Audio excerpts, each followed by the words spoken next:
welcome to the Resilient Mental State Podcast. I'm Kyle Shepard, husband, father, and resilience instructor of over 10 years. Join me as I sit down with writers, independent thinkers, and extraordinary individuals to discuss their unique wisdom through the lens of resilience. Resilience is the ability to effectively manage and recover from stress. It is essential to endure and grow from life's inevitable adversities. Resilience is a skill that can be trained.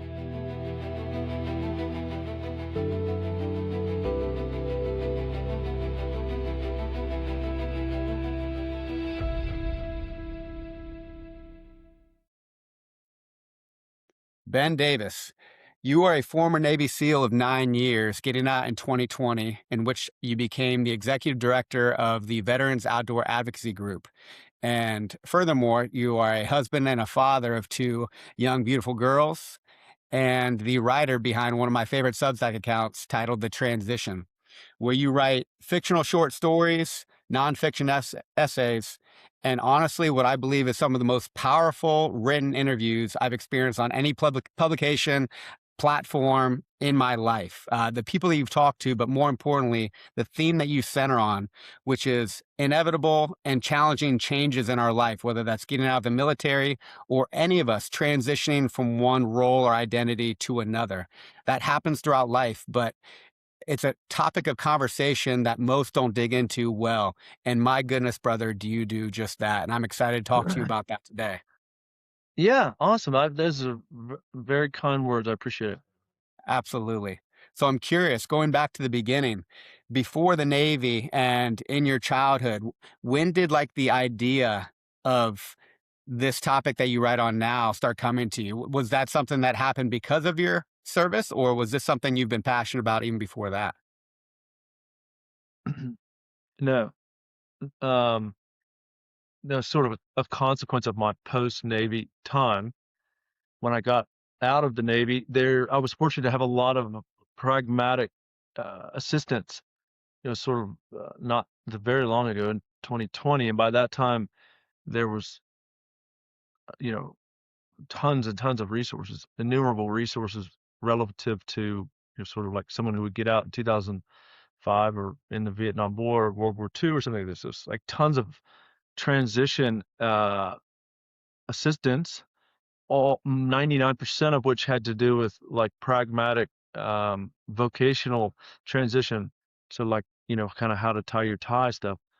And so I did all that. I participated in it and it went well. I got a good job on a business school and stuff like this. And um, at about the 18-month mark, it just sort of occurred to me that I had sort of participated in the thing, I kind of checked the boxes, and that, really wasn't feeling as happy or, sort of as fulfilled as I thought I would. And I thought, oh, well, really what's challenging about transition doesn't really have much to do with resumes. Maybe it is much more to do with, sort of identity and these kind of things. And like, how do you sort of reintegrate? And that's sort of interesting. And that, to be honest with you, one thing I noticed was that these people from our community that were committing suicide were like typically between 4 and 15 years out, or maybe even more, or something like this. So I thought, oh well, it's kind of interesting. There's all these transition resources per se. Um, what's more difficult than kind of getting an internship at Goldman Sachs maybe is how to transition into fulfillment and satisfaction over the long term. And so that was the idea of it. But nothing like that. That would have been way too serious for me to even consider when I joined the Navy, which I was 22. So I wouldn't have thought anything about that. And I Yeah. asked in case there was any indication pre-service because you made the choice to go into the Navy. And that is a big life transition from civilian life to, did you enlist? Were you Hmm. enlisted or Yeah. yep. So enlisting into the Navy, and did you know Navy SEAL from the get-go, or did that happen later? Yeah. I just enlisted. I was an undergrad, and it was sort of another phase of transition in my life. I was like a very bad student in high school, and in my own, according to me at that time, I wasn't, like very successful. I thought, oh, sort of measured myself in terms of academics and, got a low GPA in high school and stuff like this. I wrestled and did like, pretty well, but, like up until I joined the Navy, I thought, ah, man, this isn't, I didn't have a lot of self-confidence. And then I joined the Navy and I became a SEAL. And then later, years later, a couple deployments later, I went back to school, to business school and stuff like this. And I thought, oh, this is really easy. And so somehow I had sort of, I thought that was interesting too. Like somehow in this process, I sort of like flipped over into, like, um, my self-confidence and carrying and stuff like this is much, much better, which is not that hard to, kind of like psychoanalyze now. But, um, yeah, like at the time that I joined the Navy, I thought it was almost like an escape. Like, well, I'm not going to graduate from undergrad. I'm going to do a fifth year. My parents don't want to pay for my rent. I have like getting D's, and it's like I'm going to join the military. It's kind of like not a great story. Yeah, yeah. So it wasn't like this, big thing where I was like, 6 years old. I was like, I'm going to be a Navy SEAL when I grow up or anything. It was nothing like that. But I had wrestled with some guys. Well, my best friend from high school went to the Naval Academy, and he had made all these friends, and they were the opposite of that. They were like extremely disciplined, very fit. They didn't drink really that much, and they were at the Naval Academy. They were like serious people. They're athletes and stuff like this. And so that to me, they were sort of the antithesis of my what was wrong. Like at the University of Tennessee, it was like frat life and too much drinking and stuff like this. So I thought, oh, these guys kind of have it put together. And then I remember, like, I can remember the conversation where they said, oh, you could just do it. Just do what we're going to do. We're going to become Navy SEALs, and some of them became pilots and stuff like this. But they said I mean, it was just almost like shocking. Like, well, really, I can do it too. And yeah, I mean, that was a really kind of a saving grace. Like, I think you can just go to to some strip mall on the other side of other side of town, signing up papers, and we'll see you out there. And that's true, really, which I think is cool. I mean, that's like, a great thing. If you're willing to try, they're willing to have you. So Big life decision that you made just due to maybe lack of fulfillment and seeing where your life was going at 22 years old. And yeah, man, you must have flipped a switch because to make it through the selection process that you did and become a SEAL, most of the world knows what is entailed in that process now. And obviously, anyone in the military, which, as you know, I've been in for a few years now myself, and even outside of special forces, it can become a large part of your identity. And in order to stay in and execute, and especially in Navy SEALs and special operations, that becomes your sole focus, your sole mission, and maybe your core identity. And I we see this for a variety of reasons. When people get out, when people get injured and can no longer do their job, that is a either very abrupt transition because of the injury, or sometimes abrupt because they haven't just thought beyond service what life might be like after. What was that process like for you? I know you said you went to school and you're writing, particularly some of the short stories that you've written recently, which resonate so deeply with so many, especially me. Um, where you talk about that lack of fulfillment and you allude to it in these stories and these characters that you create, where maybe they are successful by optics of everyone else around them, but through the narratives that you create, not feeling so much because of maybe their prior experience in the military or whatever you do through that character development. Um, is that coming from your own personal experience yourself, or maybe others that you've worked with in Vogue and elsewhere? yeah. So I didn't write it. I didn't write at all uh, until I was out of the Navy, maybe a year. And like I said, I had had some success, sort of like I had done the thing. I had gotten a good W-2 job. I was making money, and we bought a house here in Denver. So I had one daughter, and like sort of things looked like they were going well. And then, yeah, around a year, 18 months, I thought, oh, I think I made a really big mistake. getting out of the military, I was very unhappy. It's sort of like this overwhelming apathy toward anything. I mean, I would just kind of go to my job and think, I don't know, I don't really feel anything about anything. Uh, it's kind of not the most fun to kind of reflect on now, but um, what I had initially come up with to solve for that was sports. And like I knew from my time in the military that, there's some escapism and joy and community and sports. And so I was here and I would kind of like go through the routine of the week and stuff like this. And then I would go backcountry skiing or climbing all over the state for the first year or two I was out. And it was sort of helpful in a micro sense, but it like I could tell that there wasn't much longevity in that. I mean, I was like kind of um first of all, in retrospect, I can tell that it was sort of like tied to risk. It was like, oh God, I'm just gonna kind of like send all my emails and then Saturday, we can like ski from this thing and I'll feel, it's not hard to sort of, you don't need to be a psychologist to kind of see what's happening here. But what would happen is that it would just kind of get more and more. And then I was doing like these big mountain bike races and stuff. And, it was a little bit helpful, like in the moment that it was, but you were just like get to the top of this mountain and then you would look over like, oh God, I got to get do this again. Like, okay. And so at that point, someone recommended to me that you should like engage in art, basically.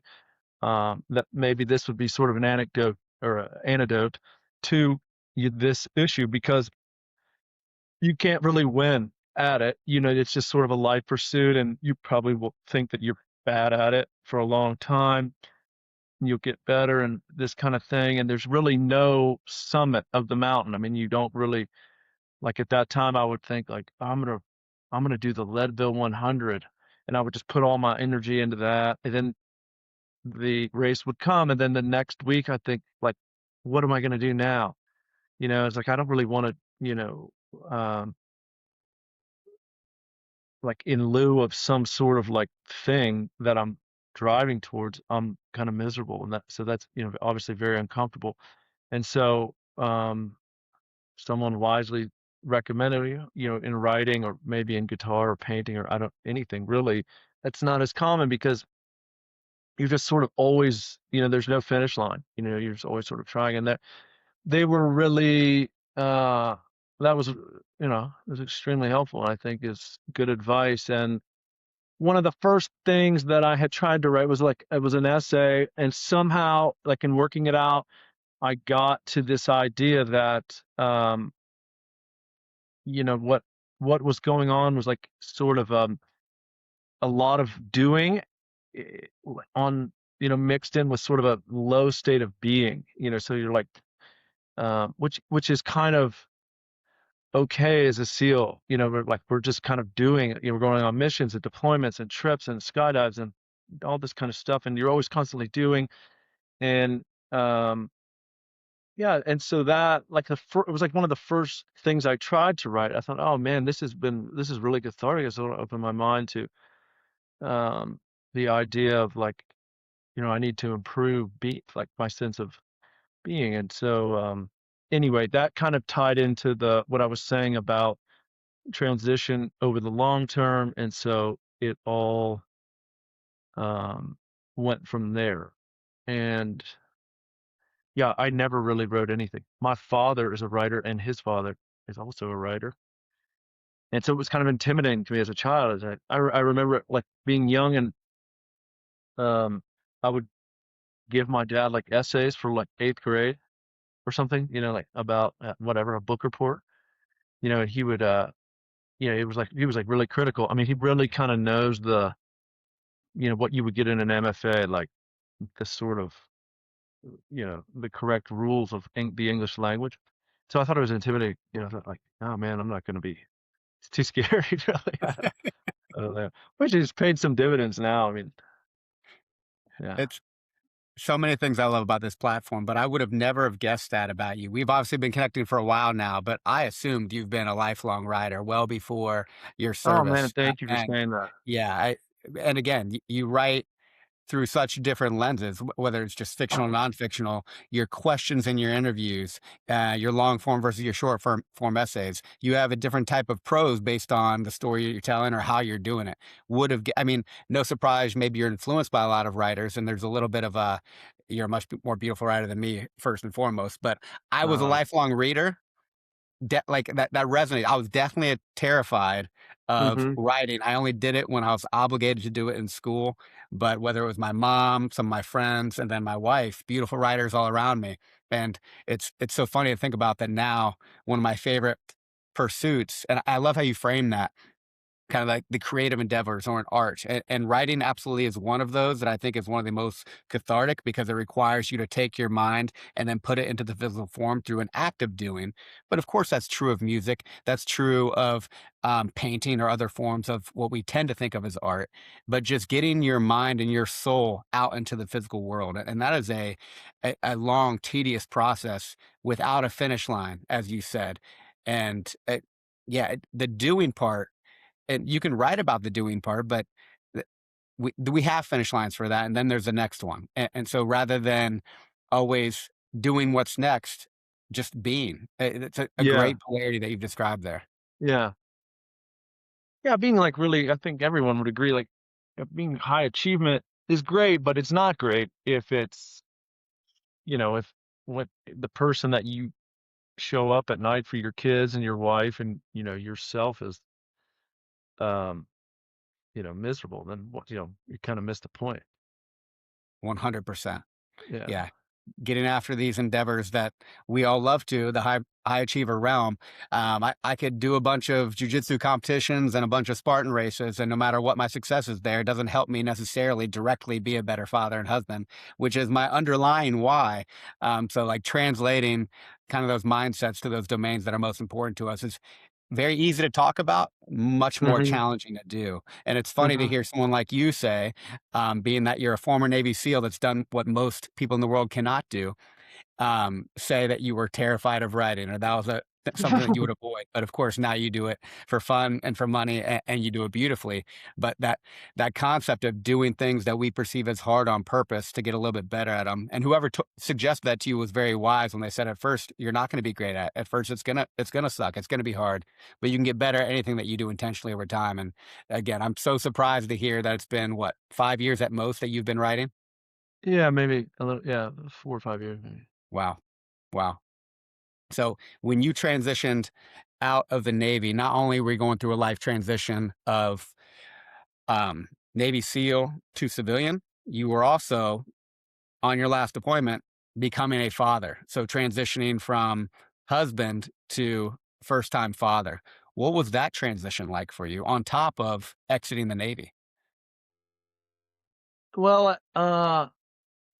it was it was a major part even before, my daughter was born. I mean, I sort of played into the calculus. I was at 10 years, and, I thought it was kind of a big decision. We're like, "W I'm either gonna stay the course and, participate in this life that I can kinda see. I've got a pretty good idea of what it looks like and, the risks involved, or I can sort of, you know, leave and, I got out of it what I got out of it. It was great, and I think that a major factor on the let's get outside was, like, what kind of father, is at the end of that road. Like, the trail's going left or it's going right. I'm kind of looking both ways, and it's like, okay, which one of these will result in being a more present father? And so I remember thinking thoughts like that even before my daughter was even born. But I think that if we go back to I was saying, like, when I was maybe a year and a half out of the military, and trying to regain some satisfaction, I was thinking about maybe that I had made a mistake. I should have stayed in the military or something like this. There's something about kids, I think, that kind of, um, you know, deprives you of thinking about you all the time. You know, in that story that I just sort of shared, um, it can get a little narcissistic. Like, how do I feel? What, how is my job? Like, how, I'm going to go ski and I'm going to write this and I got, and that is normal. I think to live the life that you want to live, you have to maintain yourself and your own mental health and your physical being and stuff like this, but it can get overboard, I think.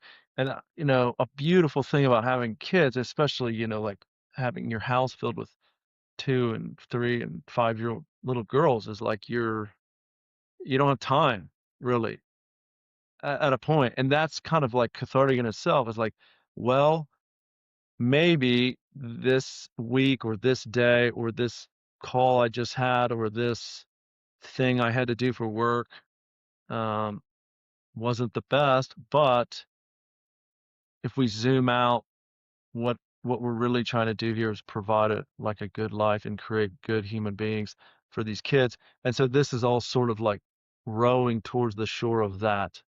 And that is really, really helpful, I think.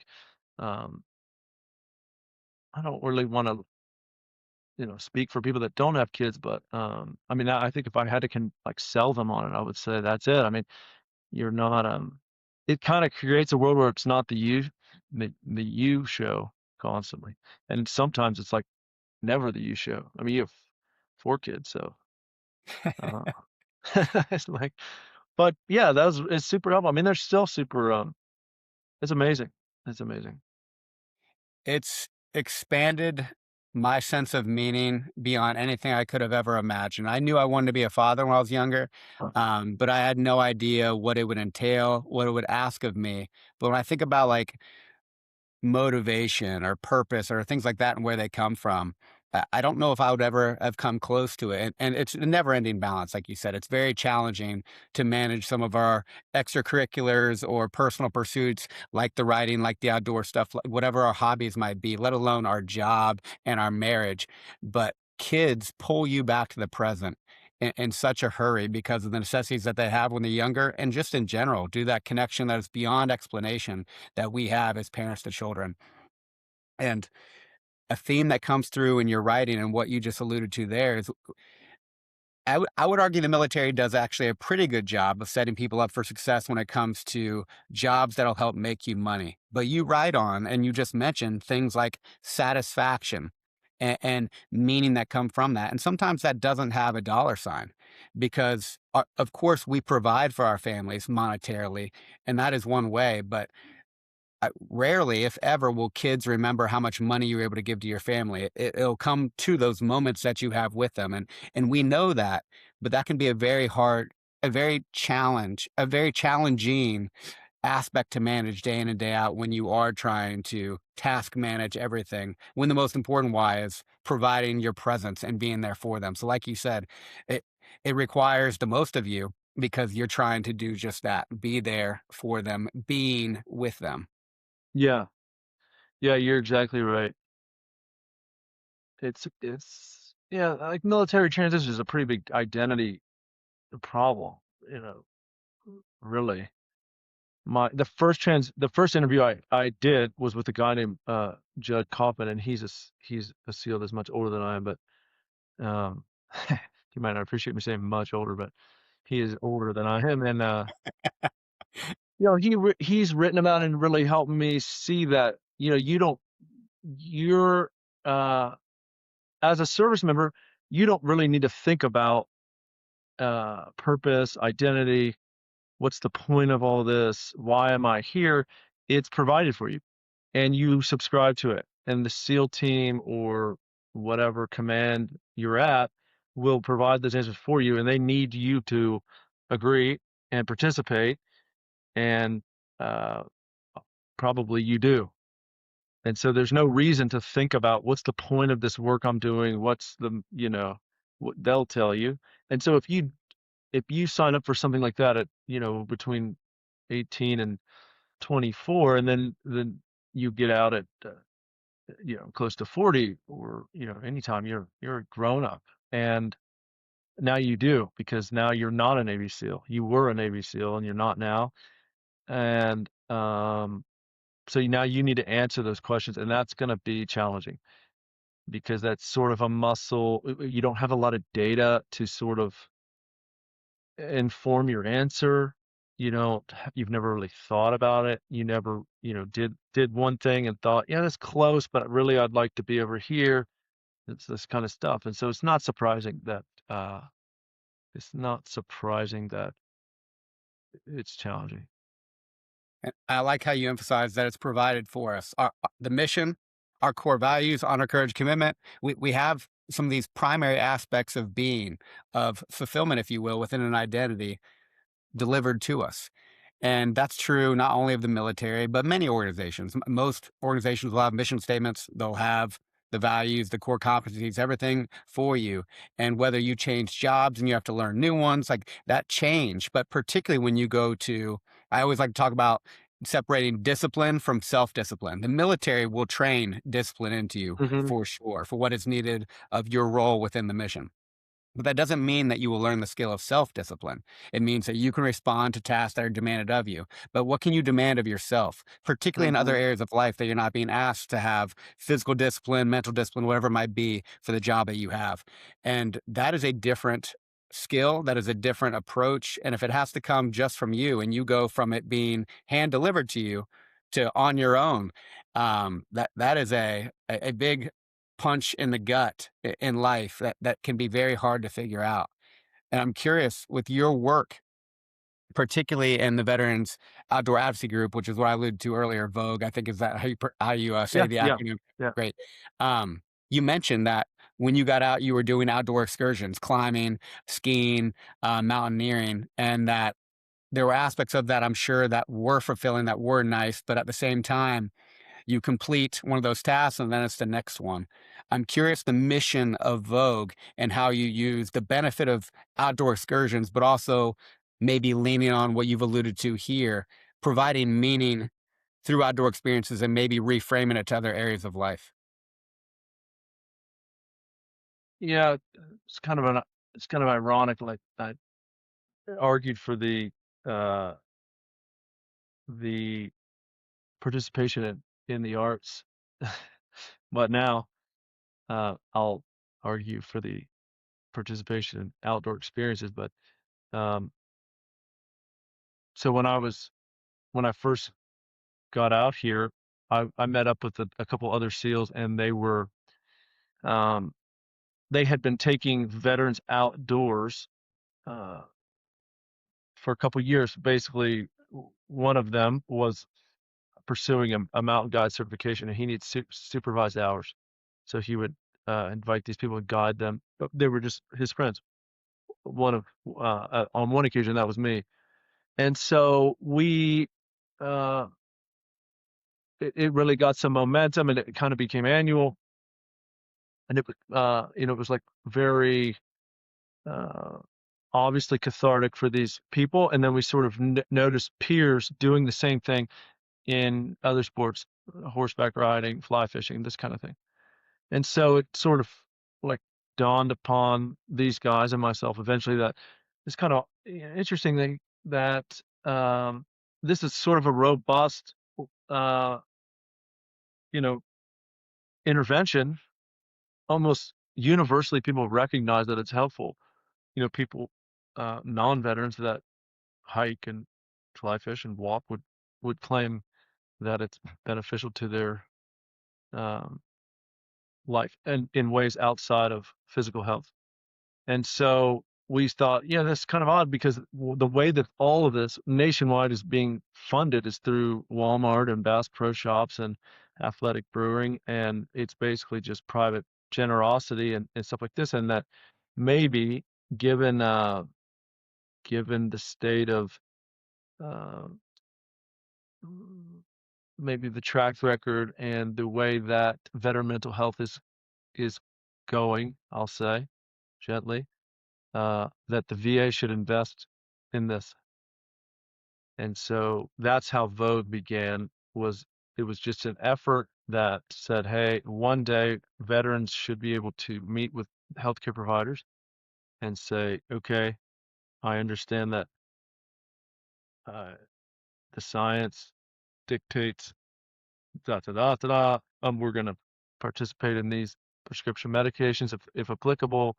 We're going to go through TBI protocols, and that if and when the with veteran claims that they've been going on these rafting or fly fishing or surf trips, and it's sort of credible that those organizations can be refunded or reimbursed by the VA, which has been happening in adaptive since around 2013 or 14 is when the adaptive sports program began. And so this whole thing that I just described takes place in the adaptive world. Um, yeah, so that's the point of it, basically. And in driving towards that end state, there's been dozens of sort of like mini wins and sort of caveats and nuanced things. Uh, but yeah, that was in 2020, and now actually just last week, Senator Kramer out of North Dakota entered a bill that would do pretty much what I said. And so, pretty close. And it's not black and white. There's a lot of there's like a lot of nuance here. Like some of what I described is possible in some ways, but that's the gist of it. I mean, what you're describing, obviously, I work in the medical realm, and we tend to focus on treatment solutions before we get too proactive and preventive because it's much easier to say, here's a problem, here's how we're trying to fix it, rather than trying to prevent the problem. And then you don't know whether or not you fixed it. It takes a long time, and then money changes annually. But these outdoor experiences, I don't think it's ironic that you pivoted from creative acts to outdoor acts because I believe, at least in my own experiences and in general, when you provide people transformative experiences outside, literally and figuratively, of what they are used to doing, even if being in uniform, you're outdoors a lot. You had that mission again given to you. You were doing what you were told. Hmm. I would imagine through the outdoor experiences that are happening in Vogue, you're teaching people to more be as they are doing rather than to do in the outdoors. So you can have these experiences, but it's more about being. It's not these standards that you have to uphold and these things that you have to do to accomplish the mission. It's experiencing fulfilling aspects of being outdoors rather than accomplishing a mission as you would in the military, also outdoors. Yeah, you nailed it. I personally believe that there's three things at play in these activities. Like if you and I set out, there's there's you and there's me, and then there's a desire or a need or a benefit if you and I uh, uh, become closer and we form community with each other. And the role of the river or the mountain or the trail or the ocean, etc., very commonly enables that naturally. And so what you see time and time again is that these guys and girls, they sort of arrive at this thing and they participate in some outdoor recreation adventure, some experience.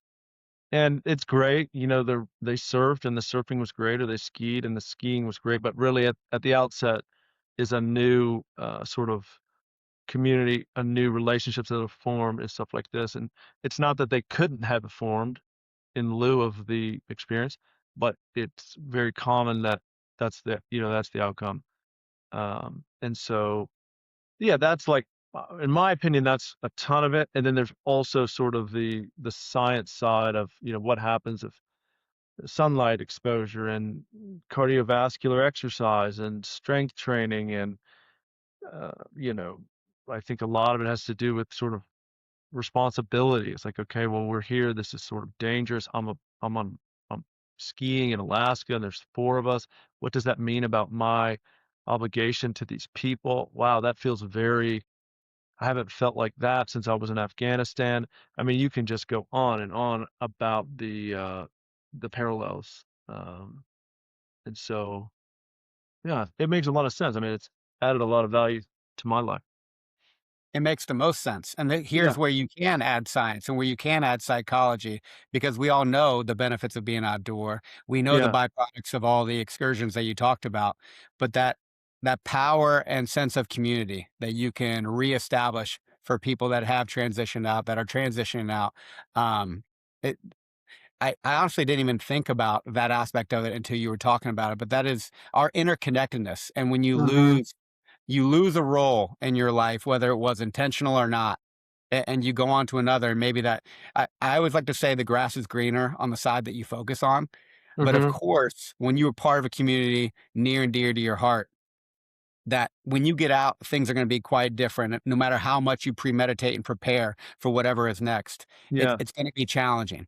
And to have the experiences that help connect you with like minded individuals who have also experienced that, you help rebuild that community. And that is the most powerful byproduct that you can have from these types of experiences that are preventative for some of the mental health things that your team and many others are trying to combat before we have to intervene with higher levels of care as the VA and others will focus on the treatment side. Absolutely. Absolutely. Yeah, it's not, you don't need a PhD to, realize how many veterans, they're a little bit nostalgic about, uh, being in Iraq or something like this. It's like, well, why? I mean, it's like over 100 degrees and, you had to do all this stuff and someone died and da da da da da da da. Da. And then, maybe out of 10 times, I say, well, I just miss the guys, I miss the people that I was with. I miss sort of that I was sort of on the hook to provide this service to this community and this kind of thing. Uh, it's very common, and that is very common in the outdoors as well. Um, so yeah, it's a beautiful thing. It's been an enormous privilege to be a part of, and we don't do much uh, delivery of outdoor recreation, if at all. I mean, Vogue is really a policy legislative organization that's trying to get open up some of the doors, To from facilitate, yeah, exactly. facilitate Yeah, other. yeah. There's tons and tons of amazing organizations in America that do this, and they're all sort of like resource constrained because they're humble people. They're nonprofits. They're not going to pay themselves much, and it's sort of uh, the veterans aren't paying, and so you're sort of on like, okay, we met with Black Rifle Coffee Company. They're gonna, that they're gonna commit to this. Great, let's do it, and then we don't just say anything about next year. And so our hope is to sort of manipulate that at least a little bit, so that VA will participate. Well, knowing that you're going to Capitol Hill and you're pushing for some of these policies and these bills that can fund that is a beautiful why and purpose behind the work that you're doing. Because I would imagine it's not the most fun work to do to go over there and advocate and try to help legislate. Like I think of some of the jobs that I've done in the military or could do, and that would be far down on the list of things that I would want to do. Yeah, But I love thinking about the why behind anything that we're doing. And yeah, even some of my roles that I have in the military right now, I'm being challenged to learn new skills that I don't have because I've never wanted to have them. And I'm in leadership positions of things I'm maybe not necessarily a big fan of, but every day or when I meet adversity, internally or externally, I try to bring myself back, and it is very helpful. We can peel back layers of the core why of what I'm doing and what the impact that it has on the end stage warfighter, on our military success, on people's quality of life, both in the job and outside of it. And that can really bring me back to embracing the suck that is the part of the job right now to get to, in your case, providing these experiences that you know are transformative for people that have transitioned out or that are struggling in life. yeah, yeah. That's exactly. Yeah, you nailed it. It's been great. I mean, it's not like a something that I make money from, and that's fine. I think there's a way to approach life, in this sort of in kind of a hybrid model of, you don't have to get everything from one place. That's very difficult. I think, like you were talking about, there's compensation and fulfillment, and do you actually like the work and stuff like this, and um I wouldn't deter someone from trying to find that in one place, but if it's not the case, it's not the end of the world. I mean, you can pull from various places. Yeah, there's different Right. levers. There's different roles that we can have. So like we tend to say like you can be anything you want to be in this world, or like go after the dream job. And I'm all for that if that is possible. But also, like you said, we need to provide Yeah. for our families and we need to have an income. And that doesn't mean like you're tied to that job as your sole identity. Something that I see time and time again through your writing that is a nice reminder is we can have multiple roles and multiple identities, and that helps us be much more resilient. So if you have a job that you're not particularly a fan of and is not a core part of your identity that really fills your bucket and you're fulfilled by, that is okay. You have options first within the job of changing aspects of your roles or doing things if it's not just remembering your why, adding other collaterals, if you will, a military term, other things about the job that you do find fulfilling to support your team in the mission. That's what I've done time and time again in the military. Like, hey, I don't like this aspect of my primary role. What else can I do that I do like that feeds into my primary role, but also the people I work with to make the job more fulfilling? But even outside of work, so many things that we can do to make us more resilient, to add on other identities and roles so we can add fulfillment to our life and not expect it to come from the outside in. That's right. That's right. Y- Yeah, I think people should avoid like any absolutes or anything. I have a close friend who I've bounced a lot of writing off of and the ideas and stuff. And he's always texting me, what's true is what's true for you. So it's like what I'll do is like present some um, kind of like, hey, I wrote this or this is happening in my life. And yeah, I'm not really sure. Like maybe I should go the other way or maybe, and he'll respond, it's sort of like a running joke, but like he'll respond like, what's true is what's true for you. Um, And I think that's like in career stuff, you know, if you whatever financial means are necessary, or if you need to, not make a ton of money and be you know, something deep down the rabbit hole of altruism because that's what you need, to be, experience life the best way you can, then that's what's true for you. And so sometimes people kind of I'll read stuff about alcohol and things like this. And I think, yeah, what's true is what's true for you, really. And you can see It, that, that it feels helpful for me. yeah, and you can see that in people's writings and people's words and people's actions, like if they're being Yeah, genuine and authentic or not. And I mean, people can lie really well, even to yeah, themselves. At least when it comes to like justifying things, making excuses, and maybe even believing your own bullshit.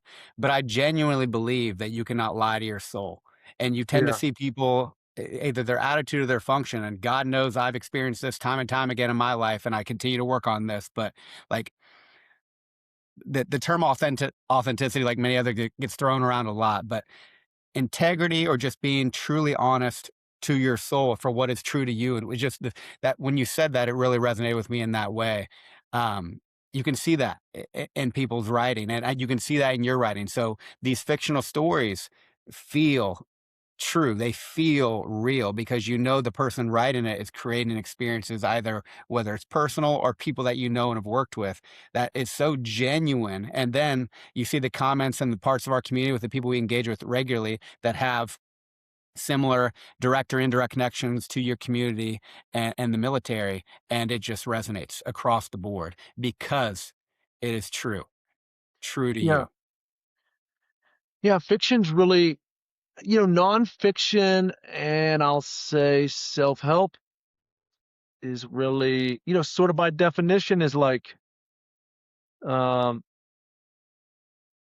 you're going to give me a couple minutes. I'm going to present a couple points. Then I'm going to provide like rationale and explanation as to why my points are good points, and then I'll kind of button it up, and then you will hopefully leave convinced of my points. And that um, maybe that has a time and a place. I think there's like sometimes that, the reader and the writer want that. They found a marriage. It's like, I want information on this topic. You have it. You tell it to me. This is good for us. There's like a whole nother part of life that's very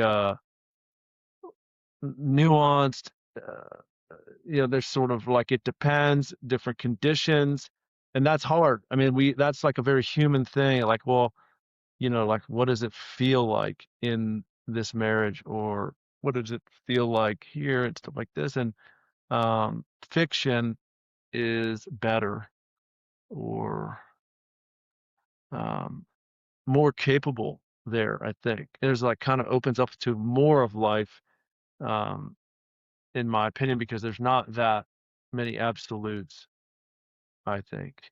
Sometimes there are like, okay, what is you know, what kind of birds live in Colorado? Like, okay, it's not that complex, but you know, things that I like to read about, or I think like, oh, I'll sit and kind of read this. You tend to be not that. They tend to be like, okay, what's sort of ambiguous in life or complicated, and that's fiction usually, I think.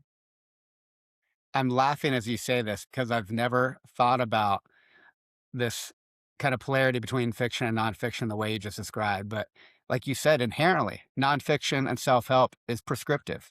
It Yeah. is objective reality for at least a person or a population of people that have some backing behind it that may show productive results. But like, if I were to have this carnivore diet book out there that has helped so many people, and that there's a bunch of people out there that this information is fictional for you. It's not going to work with your body, or name the diet, name the workout program, name whatever due to other constraints and aspects of that person. But we're given these science-backed opinions or evidence around things that are prescriptive. And so it comes with it like expectations and this is truth rather than fiction. And I'm thinking of many stories that you've written recently.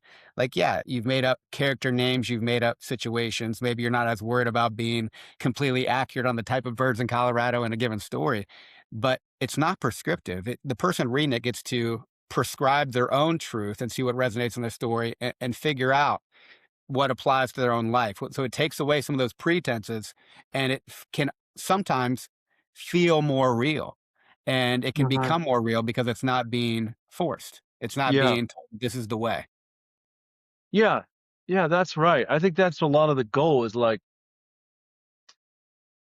some at some point as you're coming down the page, you're going to kind of get distracted by your own experience, and your own memories of this kind of thing in life. This happens a lot in music. It's like you're like running and you're kind of following along with the words, and then you realize, oh, I've been thinking about my own whatever ex-girlfriend or parents or something like this, and I kind of checked out, and I've been like in this my own thing, and that's sort of another trait of fiction. Like I would feel if somebody told me that they had that experience, I would think, "Oh, that's great. That's successful." Like I was able to like paint this world, and then once you were learn about it, not all of a sudden you're like it's transposed against your own life, and you're kind of thinking about this kind of whatever the case may be. But um, yeah, nonfiction that is not normal, really. Yeah, Not at all. Not at yeah. all. And like this conversation is making me want to, you're making me want to write fiction. You 'Cause should. You as you should. know, I write nonfiction and it could be thrown in the realm of self help. And the one thing I really try to do is not be, this is what you need to do. This is exactly how. I really try to make it open ended and make it something that has a lot of variability in it, a lot of options, a lot of potential considerations for a person, regardless of age, weight, and everything else. So they can make their choice within it. But you could do this within Mhm. fictional narratives if you have the skills, at least that you have, that I would need to start No, working you on. could do it. Anyone can do it. I know I You could could do it. do it. It'll take some time, but that's a beautiful way to The think about how to deliver information for someone to figure out themselves. Yeah. Yeah, you could do it. It's I mean, I'm not. I think, you know, like a lot of fiction I've found, like a lot of ideas I have, I'll think like I'll end up convincing myself that it's a me that like that's a you thing, you know, and that'll prevent a lot of writing. And I think that's like if you can overcome that, you'll find um people in the world that uh align, you know, they sort of agree with it. But it's kind of vulnerable and it's kind of scary. And you do kind of tell yourself like, uh, that's just you know, or whatever the case may be. But that's really, I, again, back to music, like, I think when somebody can make y- you feel like, oh, I felt that way, but I didn't really know that anybody else in the world did, you know, like a poem or something. Sometimes maybe like painting, like paint artists like that as well. It's like, um, it has a tendency to like make you feel like somebody read your diary or something like that. I don't have a diary. Men call them journals. But uh you know, they kind of make you feel like, oh God, I don't really want anybody to like know that about me, but this writer or this musician has or something like that. That's enjoyable. Yeah. Okay. Last thing I'll say about fiction is, you know, it's like I think as much for the writer as the reader, really. I mean, it's um all of the stories I've written, some people will ask me like if you is that like is that autobiographical or something? It's like I get embarrassed about it, like because you know I want to say no, but then I don't, you know, I don't want to lie or something, you know. So it's like, yeah. And people, you know, people I'll send it to like family or my closest friends. They don't have to ask that; they'll already know. But um, I mean, I think it can be really a helpful experience, which nonfiction can as well. Um, but most I think when you sit down to write fiction, one thing that's really cool and enjoyable is that you kind of show up with this confidence and you say, okay, there'll be this guy named Kyle and he'll be in the Navy. And the point will be this. And what the reader will figure out at the very end is that this. And then 60 days later, like you're on your fifth draft and you go, oh, that's not it. The thing about Kyle is this. And so you kind of like there's like kind of a discovery thing that happened in it that um is just like a product of your participation in it. And that's a great I'd be distinction interested again. if that's true. Like I'd be interested if other writers would agree with that, but I think it is true. Like you don't really what comes out the other side is not what you kind of like sit down with. Maybe that's like that's happened in nonfiction as well. I think like, oh, I'm gonna write about this topic, and then I goes, I think I changed my mind. Yeah. You know? Uh, and the fictional writers I've talked to, what you said is absolutely true every time. They had characters, they had a narrative, they had an outline. As they started writing the meat and bones and the details of the initial chapters or wherever, it changes and the character development, things go where they never expected. And the iterative process of fiction, I can only imagine not being a fictional writer is much more open ended than like I have this topic I want to write on without question. Like when I write, things change sometimes based on my framing or other considerations that could be interesting. But you said in there my favorite piece of writing advice, and you alluded to it already, but making sure the writing is for you and not Mhm, for anyone else. So whether it's fiction, whether it's nonfiction, making sure it's for you. And of course, in the mhm, social media, online, and even Substack, of course, there's all the engagement metrics that people get all worked up about. Who gives a shit? If you are not writing for anyone but yourself, it's just like doing a job that's unfulfilling if you have nothing else out there. It doesn't matter how many likes you get, how many uh-huh. comments you get. If it's not for you, you can't lie to your soul. It's not going to be fulfilling. Yeah, yeah. Yeah, you got it. I've noticed that serious writers don't quote Hemingway because I think it's kind of like a cliche, you know, so they're like, don't do it because that would mean that they're like kind of above it, you know? But like I had, you know, that the Hemingway quote, like, write one true sentence, the truest sentence you know.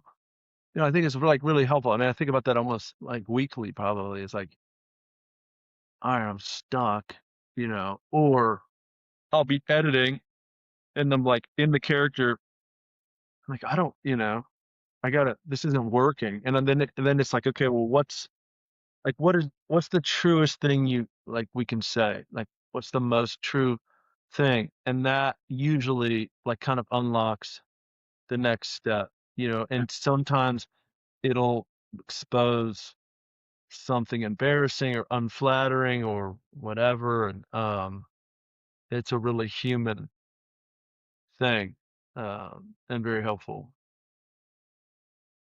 I But like anyway, getting over that writer's block by being yeah, as true as possible, even if it's yeah. uncomfortable. Just putting it on paper, see where it goes. I like that a lot. I got to ask before I pivot to your interviews. You've been writing these fictional short stories, which you're at least letting some people know that are listening close that they might not be so fictional in some capacities because you're being honest when people ask you. Either way, they are fictional and they are powerful. Do you have any aspirations to expand the short stories that you're writing into longer narratives, into books or anything like that? Yeah, I wrote a book last year and I have an agent, and that's as far as it's gotten. Okay. I Heck was yeah. actually, it's on my desk over. I'm looking at it behind the screen. Yeah, I wrote a book last year. It took maybe more than a year to write, and uh, I got an agent quickly, which was like really inspiring. I was like, okay, great, this is gonna go well. And then we've had some trouble. Oh, well, he's had trouble finding an editor, and I mean, we could talk like this about for hours, but there's all kinds of things at play. It's sort of a military adjacent novel, really. It's sort of about the role of military spouses in the GWOT. And yeah, it's kind of a hard time. Like if you keep up with publishing, sort of they're I think threatened a bit by self-publishing, and it's kind of a low risk environment. And then there's the whole idea of self-publishing, which um, you could get on 1,000 podcasts and YouTube videos. At the end of it, you think, oh, that's the only reasonable thing, and then to the contrary as well. So I'm kind of letting it time go, but um, man, and in February, I think there's a young lady that I have a lot of respect for who's sort of connected in the editing world, and she said she wanted to help me. She said just send me the book and I'll look at it. And I was like, okay, I'll do that. And then so I opened it on my computer and I started reading it like from page one. And had um I had been listening to this podcast from an agent. The agent was the guest, and then the host had asked them, um, when writers like query you, what are you looking for? Like, what's sort of the couple things that you have to see to where you would consider working with this writer? And one of the first things she said was, I need to believe that you're coming to me and you're saying this is the best product I can create. I've invested myself fully into this manuscript. This is the best I can do, and here you go. And so when this young lady had asked me to send it to her, I read it back. I started writing it like maybe two and a half years ago or something like that. And I thought, oh, I could do better than this. Like it's not exactly perfect, really. Not that I would refer to it as perfect, but like it occurred to me like I think I could have some different ideas, and I had gotten some rejections, a bunch of them, to be honest. I had gotten a lot of rejections, and so it kind of aggregated them all. So I'm about 3/4 of the way um, rewriting it, and um, yeah, like I said, I kind of I don't want to sound like too woo woo, but I kind of believe that it will be what it will be, and it'll get picked up or I'll publish it myself or whatever. But none of that, like I wouldn't be comfortable with any of that until I think like I agree with what that guy said is that uh, the first thing that has to happen is it to be the best product that I can possibly create. And so, that's it. Well, that Uh, question was purely selfish and hopeful. And I'm very happy to hear that you are writing fictional novels because, again, your short stories and even some of your, like, for Substack posts, longer yeah. fictional stories pull me in every time. Oh, I really And, appreciate you saying that. I appreciate and you reading. yeah, absolutely. I'm in a Yeah. phase of life now where I'm very much into studying and reading more nonfiction because Yeah. that's what I'm writing and trying to build up tools there. But there are some fictional writers out there. There's a handful of them, at least for modern ones, because I do love some old fiction, certain books. But without question, when you're publishing, my eyes are on it. And I have no problem putting down a book or closing a Substack article early if it doesn't pull me in. But like, you do that very well, and good Oh man, thank you respect so to much. you. Respect That's to a you for huge that mindset compliment. that you have too, because you talk about resilience and um, like we're transitioning. We think of like these paths that we need to be on, these things we need to do, but whether it's just time that needs to be had, a publisher and an editor who picks it up, or self-publishing, you have all these different options and these different aspects that you can do. So whatever's meant to be will Yeah. happen, and you have options within it. Yeah, Good that's on you. right. Yeah, the good thing is that first of all, I really appreciate what you said. And Yeah. anybody who's willing to, give you 25 minutes or whatever the case is, it means a lot. Secondly, like it's not nobody's gonna make $1 million here, you know. It's just like, like a really good debut novel publishing deal might be 25 or 30 grand or something. So that's not I mean, that's a ton of money for anyone, Yeah. but it's not like, it's Question. not Yeah. you're not, it's kind of a benefit of that is like you don't have to put on like the business mind, like, okay, how am I going to engineer this to make the most, you know, um, it's kind of futile anyway. Yeah, that the term return on investment. We always think about monetary return, and Yeah. rightfully so in the areas where we need to do that to provide for our families. But man, that return and that investment doesn't have to be monetary, and you can look at that Yeah. in any room of life. And for writing, for sure, particularly today's day and age with AI and everything else, if you're not doing it for you, and the investment of your time and writing isn't beneficial for your own soul and your own life, I don't care what the return is, whether it's Yeah. in metrics or money, the investment is not worth it. No, man, not even close. Yeah, good on you. I have to ask you about your interview series. So you started that a while ago. I think you've done at least 20 something now. And my goodness, and that uh, 20 or so guests that you've had some enormous names and some really powerful conversations. Um, when did that start? Why? And then maybe what are some of the patterns that you've seen or biggest lessons learned from some of those guests in relation to transitions within life? Well, I had the very first thing I did was I wrote a few essays about transition, and then some people were like telling me you should have a podcast. You got to do a podcast. And the hang up that I had was like sort of selfish. I had already explained half an hour ago that a lot of this was like for my own benefit, really. And so I was kind of hung up like, that's not really the point. I mean, I like writing these things. It's helpful. I want to get better at writing. And so if I flip over to like a podcast, I would do it, and then I would have to keep writing on the other side because like that's kind of for me basically. And then so I thought, well, maybe not. And I remember that like in the 90s in Rolling Stones, they would have stuff like this. They would have like profiles. Someone would go over to like Eddie Vedder's house and like just hang, and then they would write a mix of like narrative and then maybe some literal transcript, but like some non-literal transcript, like I was whatever, I was at Marilyn Manson's house, like I went to a party with them, and then there'd be some interview. So that was the original idea. And so I was like, better than me talking about transition, I'll just find people that have had either challenging ones where they've done exceptionally well or whatever. And so it was going to be like a veteran thing. And I would just find people. Um, and then I did a handful. And then I realized, well, a lot of these sort of like tenets and recurring themes are just human things that have to do with life's transitions regardless. This is not really unique to the military, some of it. And that could be interesting as well. So maybe I'll find some people that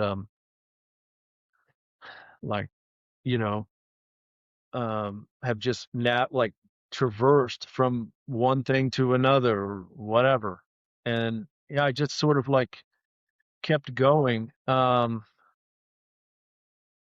There wasn't a whole lot of design behind it. I mean, like my like every January 1st, I tell myself that I'm going to write more fiction. That's like my main goal. It's like, if you have extra time, you should write more fiction. So I'm like, to be honest, I've not put a lot of thought into it, but when someone agrees to do it, I do put in a ton of thought. Like I'll really research because I know that, I know here's my fear, Kyle, is that I don't know this person and that for this interview to be good and they're gonna spend an hour with me, I have to kind of hit them hard. Like, okay, so you were in this place in your life and then you got here and I want you to sort of communicate about it and like trust me and stuff. And so it feels kind of like a lot of pressure. Uh, like I just interviewed Mark Twight, who I've known for 20 years, maybe, or 15 years. I've like read all his books. And I thought like, okay, well, he's gonna like talk for an hour and I need to like make this, I need to make the best use of it. And so the way I sort of like hedge that anxiety is like through research. And then I found that that pays off because uh I can sort of like um get it going, kind of. Maybe I'm kind of rambling. You're not, because you're actually So helping me understand your process. yeah, And yeah, yeah. So I think what I'm trying to say is like I get nervous that they're going to be uncomfortable because we don't really know each other and we're not going to talk about the weather in your town. We're not going to talk about the World Series or anything like these are serious. And so what I like one thing I'll do is like I'll try to when I invite people, I'll send them a couple. And then I'll just like kind of like it's kind of like a warning, like these are kind of heavy. And so because I want that to be like as pleasant as possible, I'll really try to like understand and at the end, I've been really privileged. Like it's interesting. It's not there's no correlation between sort of like fame or notoriety and the willingness to say yes. Which I didn't really foresee. I was like, oh, um here's a writer that I really respect, but they're like really famous. They're not going to respond to me. And it's like kind of interesting that that's not really true. I mean, that could be hard to get to them. I think, people that have staff and stuff, they'll filter, but there's no it's not really doesn't really work like that. And so, man, it's been amazing. It's been people have been so generous. Like they just they I don't really know why. I don't really know why a person would think that they like are gonna have this emotional investment on Zoom. Um, but they do I mean, sometimes. I you're mean, none doing of them, yeah, that. none of them have gone bad, really. Some people don't get it. Some people are like, what is it, or whatever. And I think it's helpful that they're not literal. Like I'll tell them, look, if you say something or whatever, because what happens is that the transcript is about uh, usually about 50,000 words, and then the thing that you see on Substack is about 7. Yeah. Um, so if someone's like, I don't. you know, I don't want this. It's no problem. Yeah, and the first of all, your interview of Mark Twight recently, top 5 interview I've ever read in my life. Oh man, thank you. Obviously, we're both big fans of him. He would be one of those people that would be famous that you've talked to. Yeah. Incredible writer, incredible story, and it added volumes just to already a fantastic interview. But like you said, you ask very thoughtful, deep, challenging questions. And I would imagine, especially with the writers of the world that you talk to, like Mark Twight, is he also, because you look at the question, you look at the response, and it's just the prose is beautiful. Every line you can pull out hard hitting. So that is you going through the conversation, getting something, and maybe him editing or reframing what he says as well, or that it was a masterpiece. It is one of my favorite interviews I've ever read. Well, Mark, that interview's a one-off. That we did it. He asked me to do it in writing, and then, Okay, got you. um, well, I asked him to do it, and he said he would do it. He said, send me the questions you like to ask. I'll answer them, and then we'll talk on the phone." And so that happened. He answered them all in writing, and then we did talk on the phone for about almost 2 hours. I found him to be very kind and generous and stuff like that, but, most of what you read was written.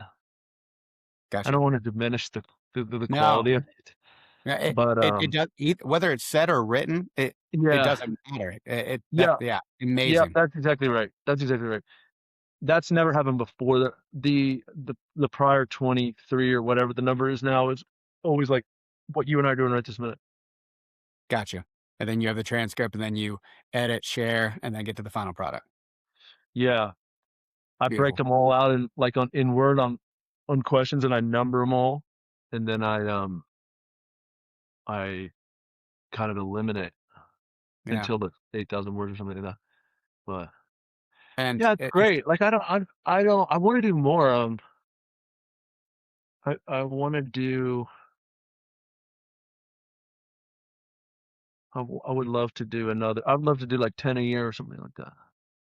it's funny you talk about, like, initially people recommending you do a podcast, but then that made it feel like it was you're pulling yourself away from what you wanted to do, which was writing, and then you made it something that actually does Mhm. um, fulfill you and involve writing through conversation, but get into the written word. And that's exactly why I like doing this podcast because I'm more of a chatty Cathy. I like getting to know people that I'm a Yeah. fan.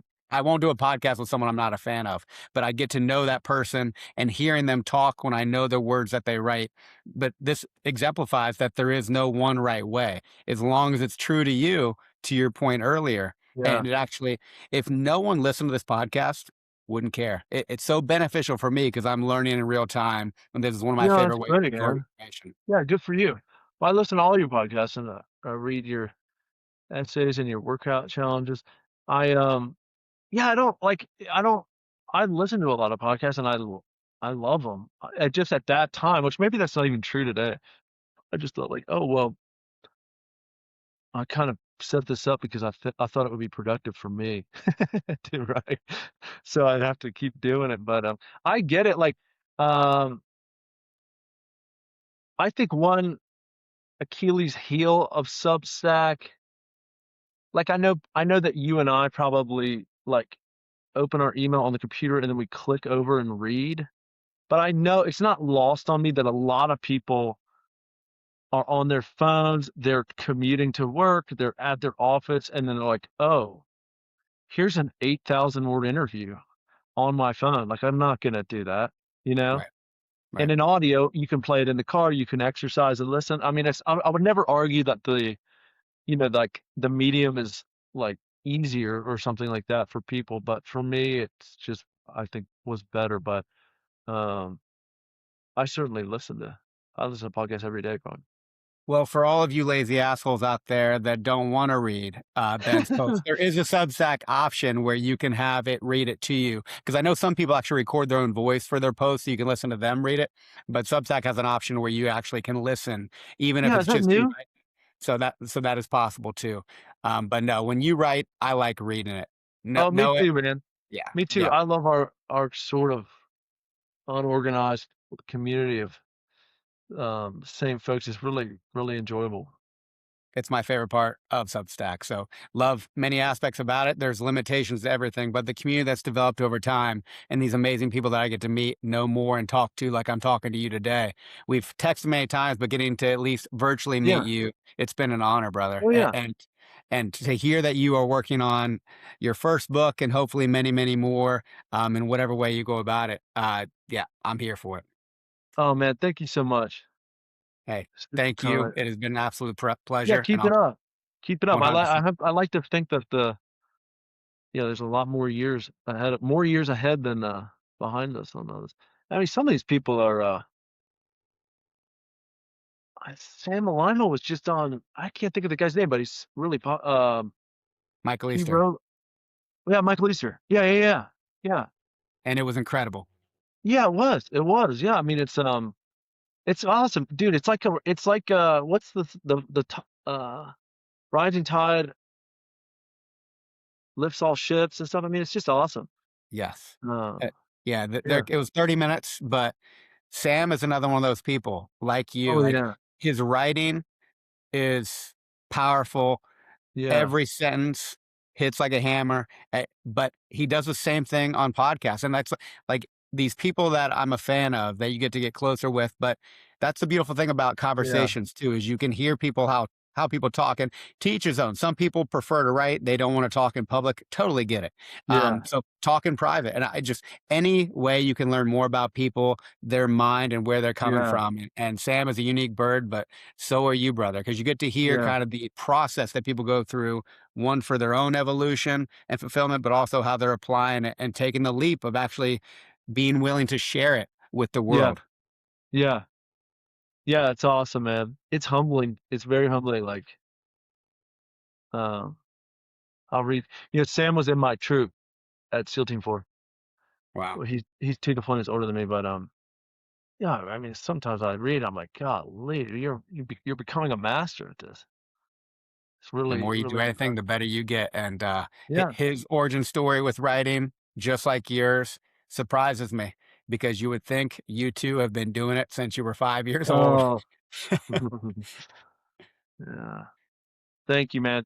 Thanks a Brother, lot. Thanks for having me. This was awesome. I'll come on 100%. many more conversations. I look forward to it. Take care and talk soon. See you.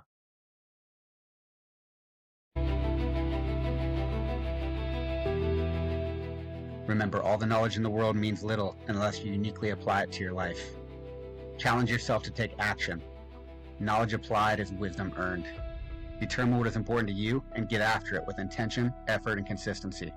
Until next time, stay resilient, my friends.